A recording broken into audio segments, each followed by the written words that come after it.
The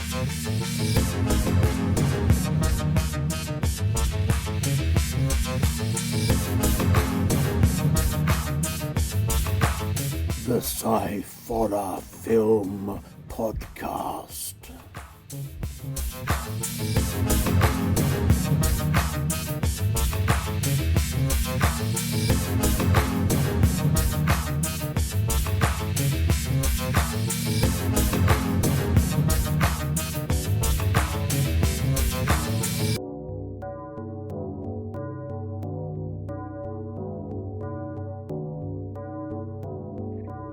Hello and welcome to another episode of the Sciforror Film Podcast. This is an extra episode, and today I am talking to Anthony Bushman, who's the director and writer, and one of the actors in the film Psychopomp that I saw at the Romford Horror Film Festival.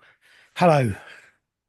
Hello. Thank you for having me. Appreciate Uh, it. I'm glad to have you on. Thank you for coming on.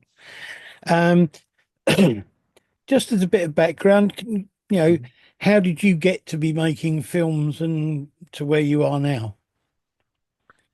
Yeah, I kind of came to it a little bit later in life. I had, I started college as an animal science pre-vet major. Right. I thought I was going in this completely other path in life, and then, some things happened personally that made me start questioning, that path. And it's funny because like I never saw myself making movies. I come from a very like practical family, a very blue collar family, and I was always that kind of like straight A kid in school. So doing something very practical, made Yeah. sense. And anything in the arts was never really on the table. Um, but then I sort of just stumbled on film, and I took a film studies class at college, and it was the greatest class I'd ever taken. And I had always loved movies and things like that. And I was always creating my own stories, but I never thought it was something that I could do. Yeah. Um, but then I started pursuing it more. I joined a film club at the university, and it that just started snowballing. I eventually went to graduate film school. I got an MFA at USC in Los Angeles. All right. I kept making movies and kept learning and meeting people. My network has been growing, and yeah, now it's the only thing that I want to do. Yeah, no, that's cool. Did you start off making short films before you went on to the feature? Yeah, Psychopomp is my first feature. I've made a bunch of shorts. I made a few shorts before getting into USC, but then that's kind of all we did at USC. Every semester I was making short films, and in my own short films, working on other friends' short films, and then I've also done a few things since graduating. But it was kind of time to move into the feature world. And so yeah. Yeah, yeah, no, that's cool. And genre wise, Mhm. how would you? Have you done a mixture of genres, or have you have you stuck with a type of? I have done a mixture, but in the last decade or so, I kind of I had the realization that I wanted to pursue genre films, and that's sci-fi, fantasy, horror, kind of everything in that kind of arena, right? Yeah, And I had the realization because, like, honestly, I'm here because I grew up watching things like Jurassic Park and Back to the Future and Jaws and Alien and Terminator and like all of these amazing like genre films. And I was like, that's the kind of stories that I love making. yeah, And so yeah, that's the kind of thing that I pursue. But for me, it is important to have a core of like the human condition. That is something that that draws me to any story that I tell. Yeah. It's kind of delving into matters of the human spirit within kind of the genre framework. Okay, fair enough. Um, the film Psychopomp itself, when I watched it, the first thing that struck me was the fact that it was kind of like going I don't know if it was based on, but it was kind of like drawing a line between it and the whole COVID thing and people going into lockdown for that.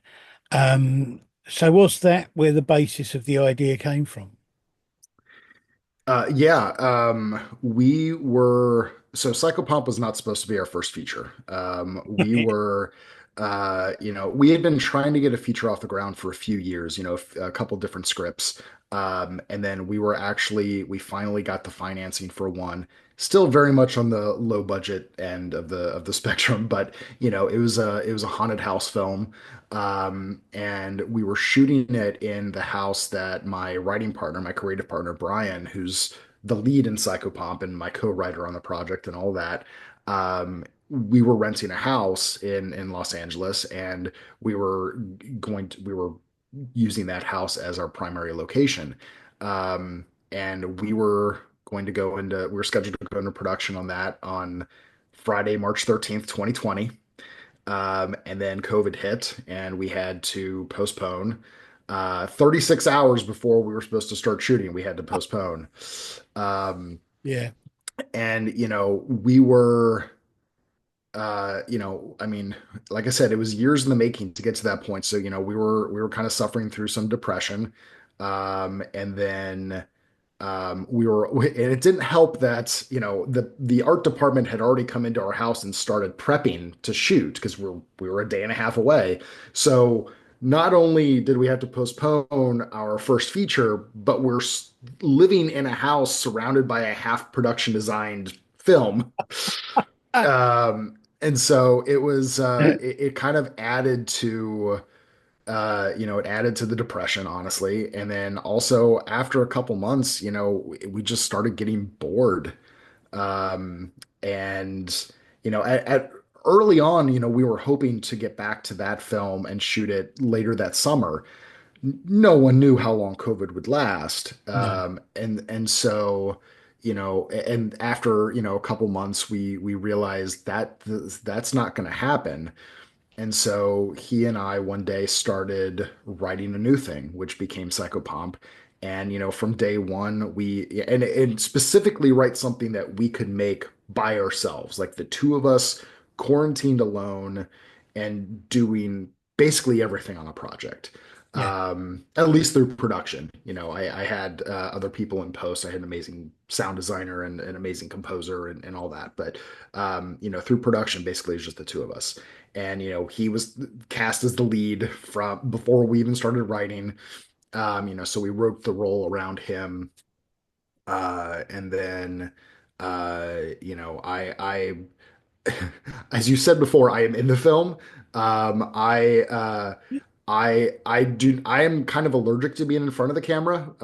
So when we started writing it, it was like I made the agreement with him that if we needed another character in person with him, that I would do it, but as long as the role stayed fairly small.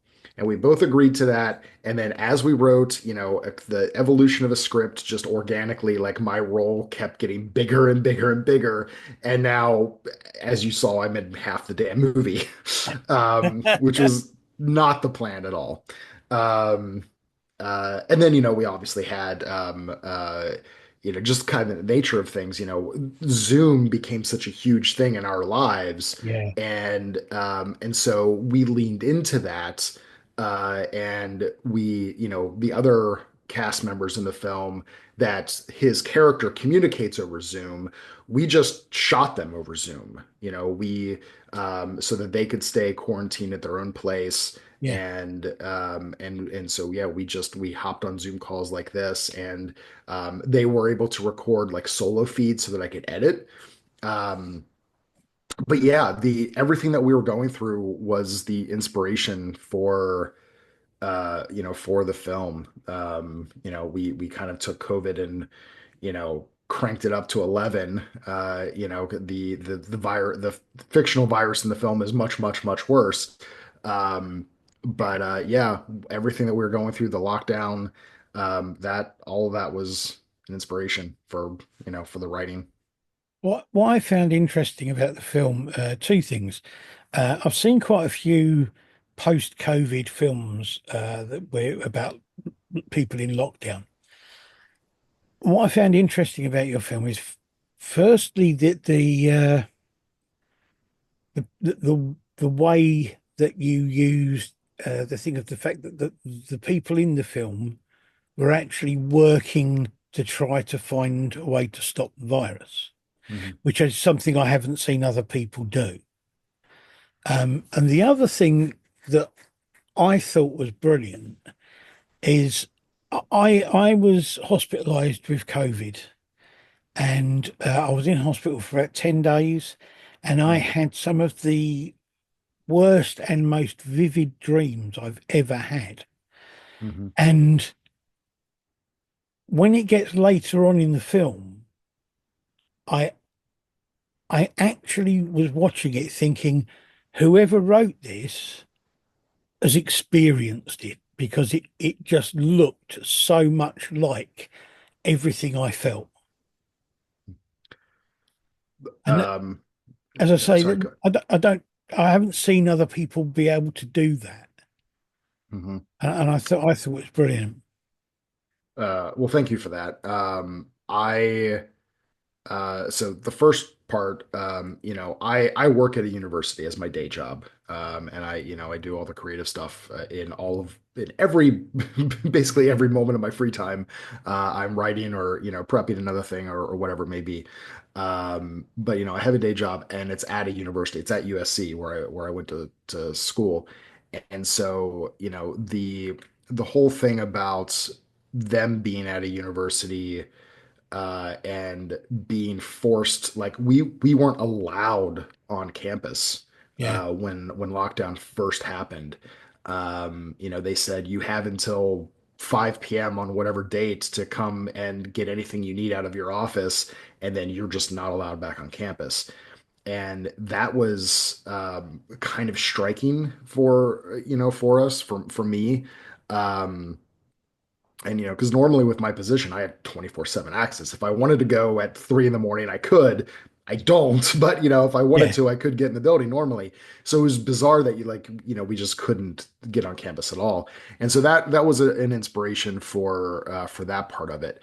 Um, the other side of it is um, I mean, we were basically just like uh doing research. Like we were locked into the experiences of other people. To this point, I have knock on all the wood, but I have actually never had COVID. Um, and Brian, I don't believe Brian did either. I'm trying to think back.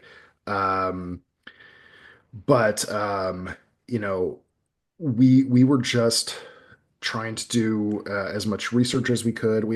I have a one of my really good friends from undergrad is he's a molecular geneticist, and so I got him on the phone, and he was very excited to talk about it. But we basically, like, he's our science advisor on the film, and so we Right. talked about a lot of the science part of it. And we didn't want to focus on the science per se because it was about the humans, but we wanted the science as a backdrop to be as real as possible within the world of this very fictional virus. So we talked to him, and I'm some of the things that ended up in the film came from that conversation, and some of it came from other research that we did. But uh, that that tickles me that it felt as real as it did to you, because that's that's what we strive for as filmmakers to, affect people on that kind of core level. Yeah. And the fact that we were able to achieve that, is yeah. I thank you for saying that. That's incredible. No, it was. I mean, it was the thing. Um, the film was good. Don't get me wrong, but when it got to that point, it suddenly became so much deeper and so much better and so much more than it had been. Hmm. Um, I did like you had sort of camera effect on when there were 2 points, I think, one right at the beginning and one a bit later on, where he goes out of the house Hmm. um, Yeah. to get some petrol and things like that. Hmm. The camera effect you had on that was really quite interesting. Uh, uh, whose idea was that, and how did you do it? That was mine. It was just an effect that we put on in post. It was, for all three scenes where that happens, it's this. The idea is that when he's outside, it's like the world is kind of crashing down on him, and so there's a lot of like sound design. The score kind of ramps up, and then it's this feeling. It's almost like a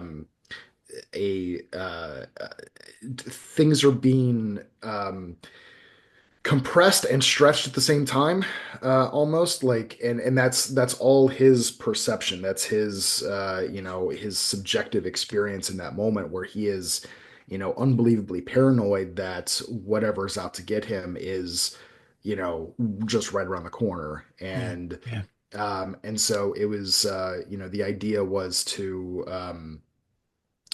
have a visual effect of sorts to, kind of help with that subjectivity. yeah. No, I get that. It works really well. I thought it made such a good. It was such a good visual impact, and I thought it worked really well. The rest of the cast, are they all people that you have worked with before, or are they people from the college or university? So there's me and Brian, and then there's five other people on screen. We have three other people doing voice work, and those are friends. The five people on screen, four of those, his three microbiology peers, as well as the actress that plays his sister, Zoe. All of those four were the four leads cast for the haunted house film that we're supposed to do. All right. And I was, we were prepping the film and we went through rigorous auditions for that film. I saw hundreds of people. Um, and, I settled on those four, and I was so excited by that cast. Like, I just thought they had amazing chemistry, and they were all just perfect for their roles. And I was, I was obviously depressed about having to postpone the shoot, but like a big part of that was actually not getting to work with them. I Yeah. was so looking forward to getting to direct them. Um, so when we started talking about this film, I hopped on a Zoom call with them, and it was, partially just like, hey, how y'all doing? How are you holding up? We're a couple months into the pandemic at this point. But also I was like, we're putting this thing together. We need actors. It's all going to be over Zoom, so you're all going to stay quarantined. Would you have any interest? And like immediately they were like, yes, we are bored out of our minds. Anything, yes, absolutely. Yeah. And it's like, do you want to read the script first? And they're like, no, yeah, we're good. So, and then they read the script and they all liked it, and they wanted to be a part of it. And then the last one, the person that plays my character's wife in the film, she was just a friend. I hadn't worked with her before, but she was someone that I had wanted to work with, and so I reached out to her as well. Um, Now there is one other character in the film mhm. who isn't actually uh, I don't want to give away too much. Uh-huh. It is a companion, Yes, yes. um, much the same way that Tom Hanks has a companion in Mhm. Castaway. Yes, yeah. But I thought that was really cleverly done. It was a very clever sort of uh, image to have, especially the way he cuts kind of like it's almost like she moves. That was kind of the idea. And it's almost everything in the film is stuff that we just had around the house. There's a couple things that I had to, purchase and get delivered, like the microscope and the centrifuge, but almost everything else was just stuff that we had at the house. Yeah, And we just wrote around what we had. Um, and included in that was this mannequin that you are referencing. I'm, filmmakers collect props yeah, from other films like throughout the time shooting. yeah, I produced a music video for the band Lifehouse. Oh God, 15 years ago maybe. And this that mannequin was in that music video. And we were looking for a very specific mannequin, so we purchased it. And we had other mannequins in the music video, but they were rented. But we purchased this one, and the lead character in that music video was a mannequin that comes to life. And the director of the film took that mannequin home with him, and I took the other one. And so she's just been in my place everywhere that I've lived ever since. Which, some people are like, that's weird, but it's also like I don't know, it's kind of part of my history as a filmmaker. So and then we were like, oh, we're totally using that. And Castaway, with Wilson yeah. it was kind of a big reference for us for that. Like he becomes so isolated that, he has someone to talk to who is physically there. And he does talk to her without in the past timeline before, things kind of go to shit. He as the virus is happening and people are starting to die off, he definitely talks to her at times, but she doesn't move. She's in the one spot the entire time for in the past timeline. But he never expects an answer from her. He's just, it's like you just talk to, something just to talk out loud, but it's, there's a someone to talk to kind of. Yeah. In the present timeline, when we, jump forward, um, in his mind, she's a full on, like a roommate. And so, yeah, he moves her all around the house and he dresses her up in different ways and things like that. And in his mind, she's actually responding to to him at that point. It was She very good. doesn't obviously, but It was very good. There were certain points where his reaction was almost like he hadn't expected her to be where she was, yeah, which is really kind of it sort of adds to the oddness. yeah. But I thought it worked really, really well. Um, so how much did the film cost altogether? Um,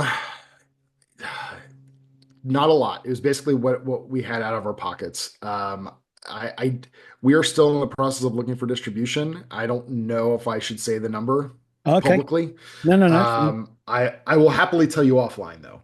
Okay. I Um, understand that completely. yeah, but it Yeah. was it was it was not a lot. It was basically because we didn't, dip into any of the financing that we had for the other film or anything like that. That was for that film. This was just whatever Brian and I could afford out of our pockets. I've got to say, I think that um, I mean, irrespective of how much it cost, for a film made on a very small budget, I thought Mhm. it looked really good and it was just filmed really well. Thank you. Um, the acting was really great. Everybody in it was great acting, including yourself. And That was That was probably more me as the editor than me as the actor, if I'm being honest. But I appreciate that. I'll take it. But no, I really enjoyed watching the film. I my only thing was it was when I afterwards when we came out, I was Mhm, talking to a couple of other people, and there was a lot of um,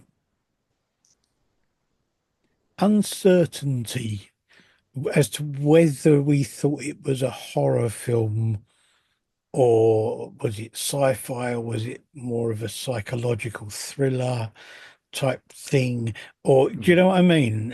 mhm. And Yeah, so, yeah. would I what would you say it was? I mean, it's a kind of a sci-fi apocalyptic psychological thriller. Okay, There are certainly some horror elements, but it's, I think at its core it's more of a psychological thriller with a lot of the sci-fi in it. And it is the Romford Horror Festival, but yep, like they, in terms of the films that they show, and this is true for a lot of like, horror festivals, it's like anything horror and horror adjacent. So like psychological thrillers are very yeah. much, Th- a cousin to horror and yeah, those lines get so blurred so yeah, easily. yeah. But it was interesting to talk to other people and to say, was it really a horror? I don't know. What do you think? You know what I mean? Mhm. But irrespective of that, I thought it was a really good film. It's Thank well you. made. Cinematography was really good. The soundtrack was really good. The music, the soundscaping worked Mhm. really well, and all in all, I really enjoyed watching it. Thank you. So, where to for now? Have you actually started making the haunted house film? We haven't. I'm still trying to. So we had, like I said, we had the financing. We were on the doorstep of shooting it. It was so a lot of things happened. One, we we spent money on permits, on production insurance, and on a camera package rental, and we were not able to get refunds on those, even with the pandemic. Yeah, So we lost a lot of money out of our budget. And then the second thing is the house that we were living in, that was supposed to be the primary location for that. In the spring of 2021, the owner of the house decided she wanted to sell because the housing market at that time was booming. So we were forced to move. I mean, we're still in the middle of the pandemic at this point, but we were forced right. to move out, and so we no longer, or I no longer have access to that house, and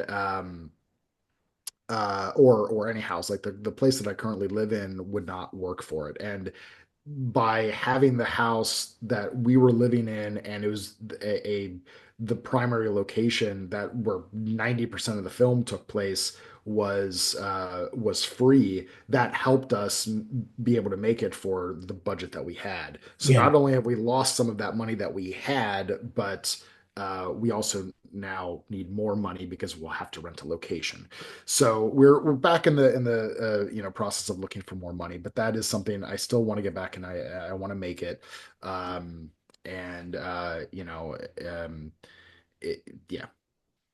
So, do you have any other sort of projects that you plan to be working on?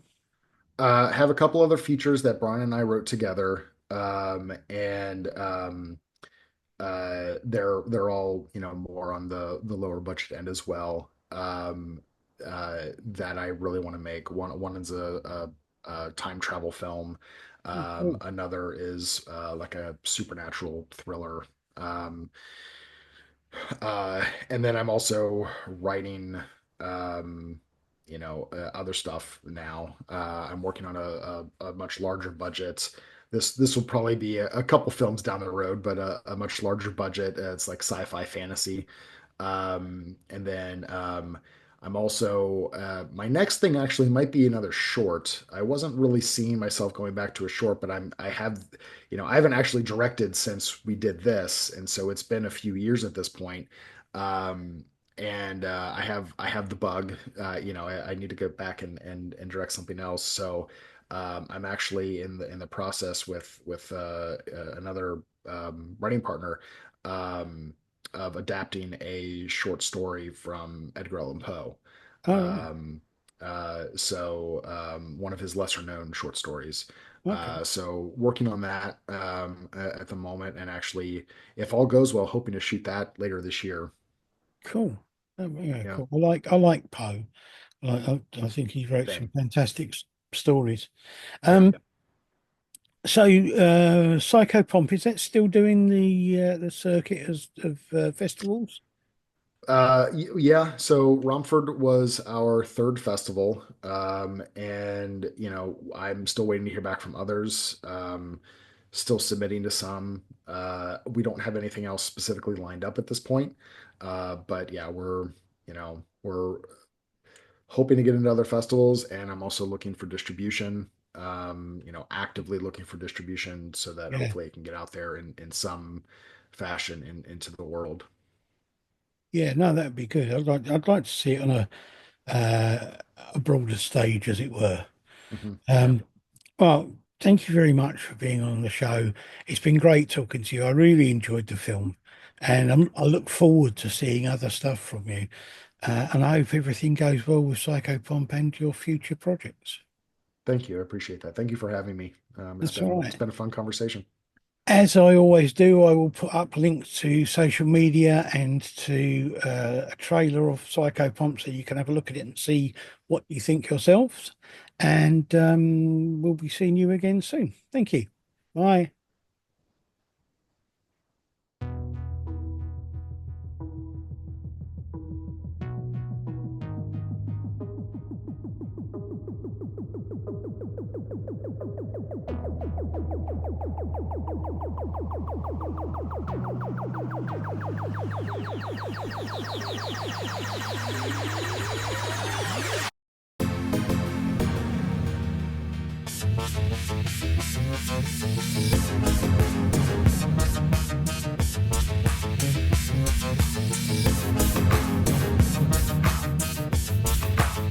The Sciforror Film Podcast.